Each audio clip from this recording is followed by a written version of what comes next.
사랑하는 주양가족 여러분, 무엇이 중요한 것인지 알고 외적인 것에 영향을 받을 수 없는 존재임을 여기고 하나님만 언제나 옳다고 고백하는 그리스도인은 전능하신 하나님을 경험하게 됩니다. 아멘. 기적을 경험하게 됩니다. 아멘.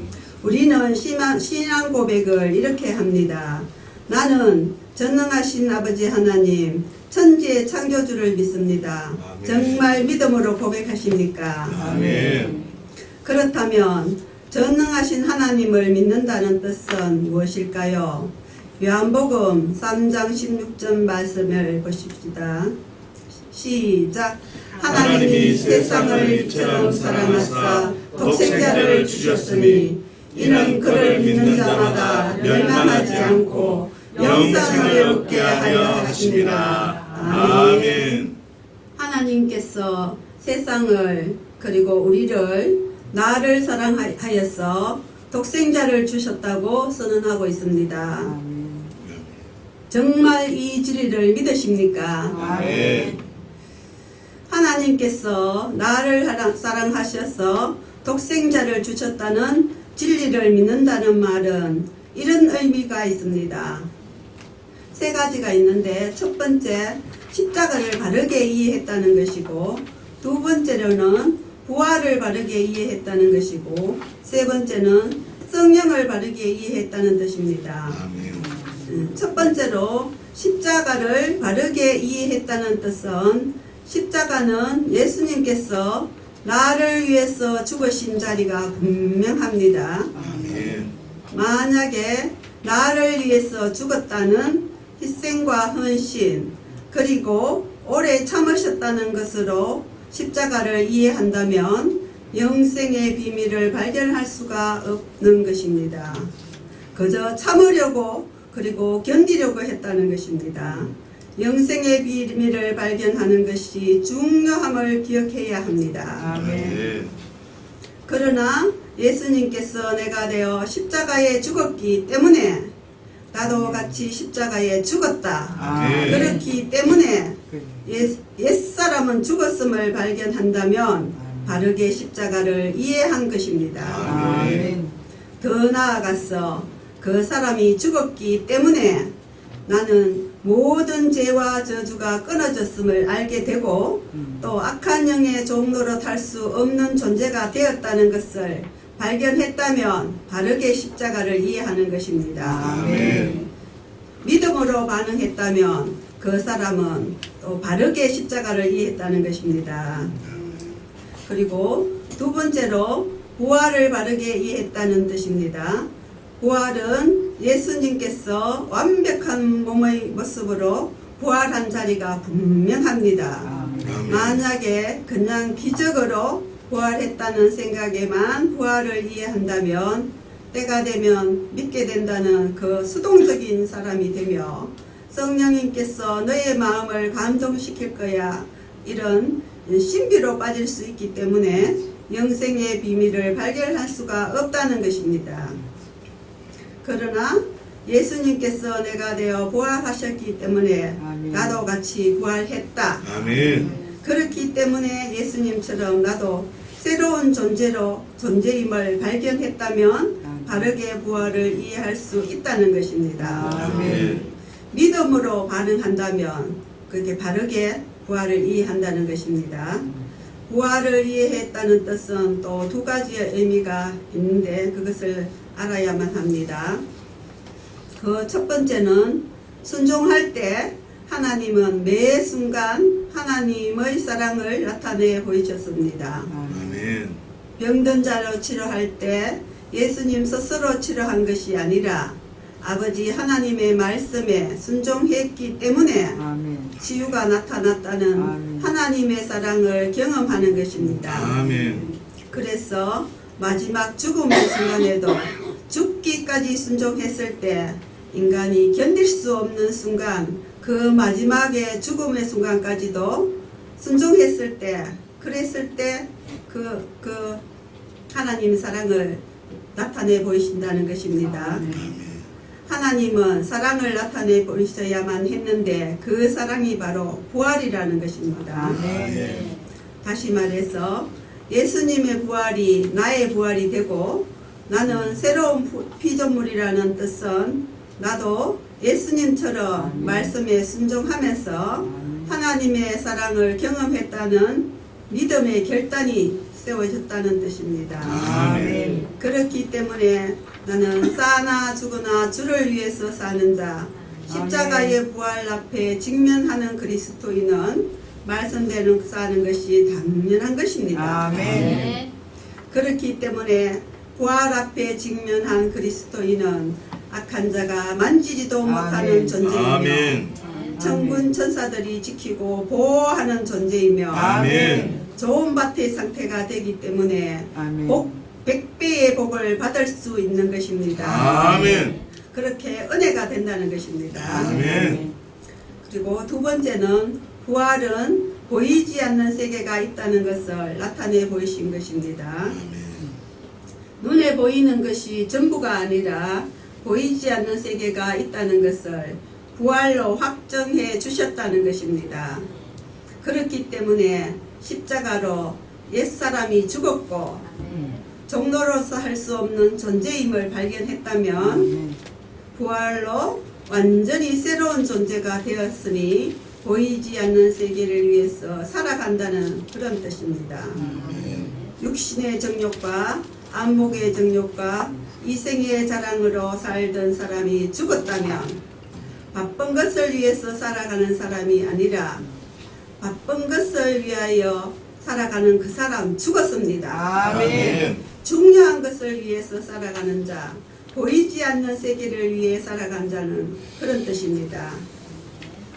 그리고 세 번째로 성령을 바르게 이해해야 한다는 뜻입니다. 십자가와 부활의 진리가 세워지면 하나님은 반드시 확정해 주십니다. 그 확정이 바로 성령님께서 우리 몸에 임하여 주신다는 것입니다. 눈에 보이는 것을 중요하게 여기던 그 옛사람은 죽었음을 성령으로 확정해 주신다는 것입니다. 아멘. 사망에서 생명으로 옮겨졌음을 성령으로 확정해 주시는 것입니다. 말씀을 지킬 수 있는 좋은 밭의 상태가 맞다는 것을 성령으로 그렇게 확정해 주신다고 하셨습니다. 다시 말하면 성령님의 임재를 통해서 중요한 것을 위해서 살아갈 수 있는 힘이 되어 주신다는 것입니다.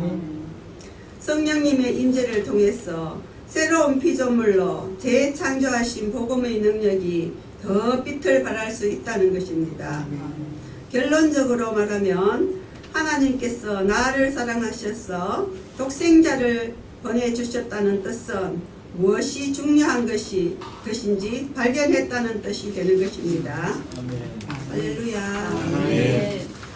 사랑하는 주양가족 여러분, 무엇이 중요한 것인지 발견하면 외적인 것에 영향을 받을 수 없는 존재가 되고 또 전능하신 하나님을 경험하게 된다고 하였습니다. 그리스도인의 복을 경험할 수 있다는 것입니다. 그러면 다윗을 통해서 그 진리가 맞는지 생각해 봅시다. 사무엘상 16장 11절 말씀을 보십시오. 시작. 또 사무엘이 이르되 내 아들들이 여기 있나이다. 이새가 이르되 아직 내가 남았으니 그는 남으시나이다. 사무엘이 이새에게 이르되 사람을 보내어 그를 데려오라. 그가 여기 오기까지는 우리가 식사 자리에 앉지 않으리라. 아멘. 다윗은 부모로부터 주목받지도 못하고 그런 아이였습니다. 그래서 다윗은 이렇게 고백하고 있습니다. 시편 27편 10절 말씀입니다. 시작. 내 부모는 나를 버렸으나 여호와는 나를 영접하시리라. 아멘. 예, 다윗은 뭐라고 고백하고 있습니까? 내 부모는 나를 버렸지만 여호와는 나를 영접하였다고 고백합니다. 예, 저와 여러분들도 다윗처럼 주목받지도 못하고 많은 사람들로부터 인정받지도 못하고 또 억울한 일을 당하기도 하고 또 질병으로 나약한 자일 수도 있습니다. 그렇게 다윗처럼. 그러나 그 만군의 여호와의 다윗은 만군의 여호와가 또 나를 영접하였다고 그렇게 고백하고 있습니다. 다시요. 시편 71편 6절 말씀을 보십시다. 시작. 내가 모태에서부터 주를 의지하였으며 나의 어머니의 배에서부터 주께서 나를 택하였사오니 나는 항상 주를 찬송하리이다. 아멘. 다윗이 뭐라고 고백하고 있습니까? 내가 모태에서부터 주를 의지하였다고 고백하고 있다고 선언하고 있습니다. 모태에서 의지했다는 말은 선하다는 뜻이 아니라 다윗이 지금 믿음의 고백, 다윗이 지금 무엇이 중요함을 고백하고 있다는 것입니다. 아멘. 사람의 말이나 그 환경에 그 영향을 받지 않는다는 그런 뜻입니다. 다시 말하면 나는 가족에게도 주목받지 못한 막내였고 또 나는 나의 정체성, 나의 나됨을 하나님으로 결론 내리겠다는 선언인 것입니다. 다시 말하면 나는 버림받고 주목받지 못했던 존재는 죽었고 만군의 여호와로 인하여 하나님이 나를 주목하는 존재가 되었다고 선언하는 것입니다. 아멘. 믿음의 고백을 그렇게 했다는 것입니다. 아멘. 결론적으로 다윗은 외적인 것으로 증명하지 않았고 또 환경의 영향도 받지 않았고 사람의 말에도 영향을 받지 않았다는 것입니다. 이런 가치관이 있기 때문에 사울이 죽이려고 할 때에도 하나님만 언제나 옳다는 진리로 반응할 수 있었던 것입니다.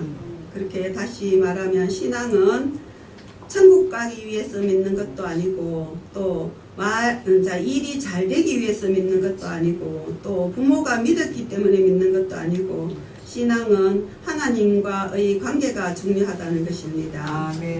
지금도 하나님의 통치를 경험하고 주님으로만 만족하고 살아가야 된다는 그런 뜻입니다. 아멘.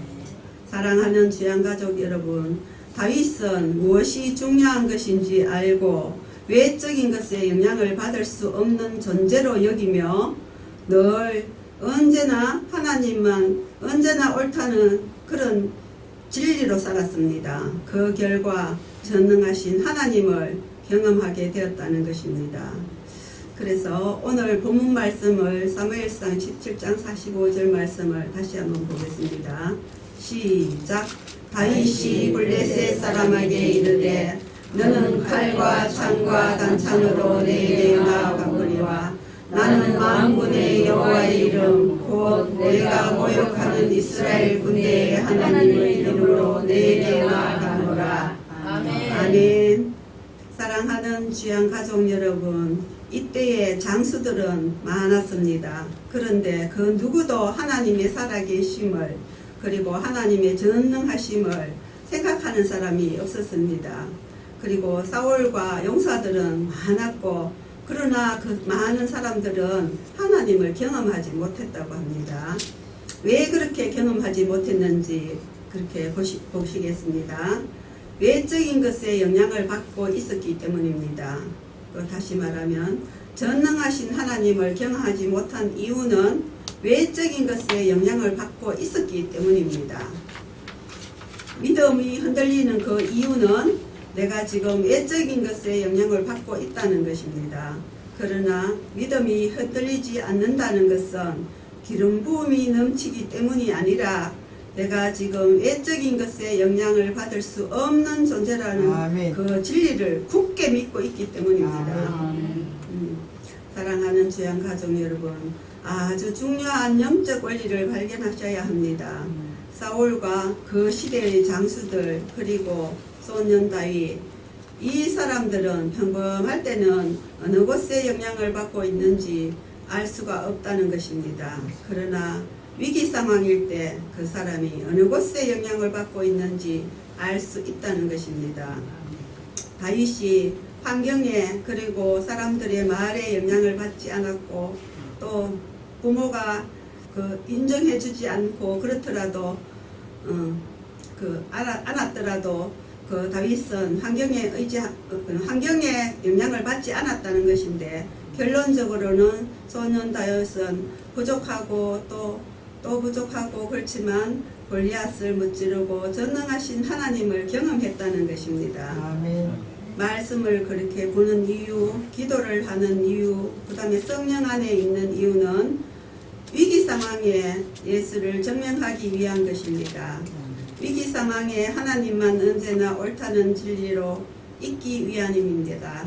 위기 상황에 전능하신 하나님을 경험하기 위해서라는 것인 뜻입니다. 군인들이 훈련하고 또 훈련하고 그렇게 많이 훈련하는 이유는 위기 상황에 즉각적으로 대처해서 그 능력을 나타내는 것입니다. 그 능력을 나타내는 것은 당연한 것입니다. 이스라엘이 블레셋과 전쟁하는 상황에서 전능하신 하나님을 직접적으로 경험한 사람은 소년 다윗이었습니다. 기억하셔야 합니다. 기름 부음을 받았기 때문이 아닙니다. 기름 부음을 통해서 위기 상황에 하나님만 언제나 옳다는 진리로 반응한다면 전능하신 하나님을 경험하게 될 것입니다. 아멘. 기름 부음은 하나님이 살아계심을 확정해 주는 것입니다. 아멘. 그런데 우리는 그리스도인은 평상시에 고백해야 합니다. 무엇이 중요한 것인지 알고 또 외적인 것에 영향을 받을 수 없으며 또 하나님만 언제나 옳다는 고백을 하며 하나님의 오름 앞에 있을 때 위기 상황이 와도 흔들리지 않는다는 것입니다. 아멘. 결론적으로 하나님께서 나를 사랑하셔서 독생자를 보내주셨다는 뜻은 무엇이 중요한 것인지 발견했다는 그런 뜻입니다. 할렐루야. 아멘. 아이 메시지를 하겠습니다. 소년 다윗처럼 환경이 어떠할지라도 외적인 것에 영향을 받지 않는 그리스도인이 되겠다고 결단했습니다. 신앙을 바르게 하는 것은 믿음으로 그리고 은혜로 하는 것이고 하나님의 오름 앞에 있을 때 전능하신 하나님을 경험할 것이라고 생각합니다. 할렐루야. 감사합니다. 여기까지입니다.